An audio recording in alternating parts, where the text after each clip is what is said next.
Hello everyone, in front of me is VIVO X300 Pro, and let me show you how to apply dark theme.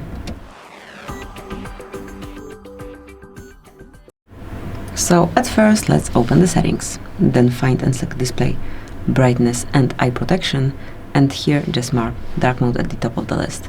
As you can see, right after you click it is applied, you can obviously schedule it or customize it a bit. So here, by tapping on the scheduled switch, you can mark either from sunset to sunrise or at custom hours.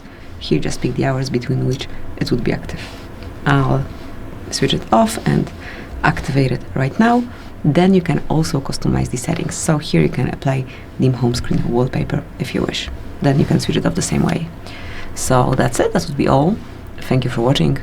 Please subscribe our channel and leave the thumbs up.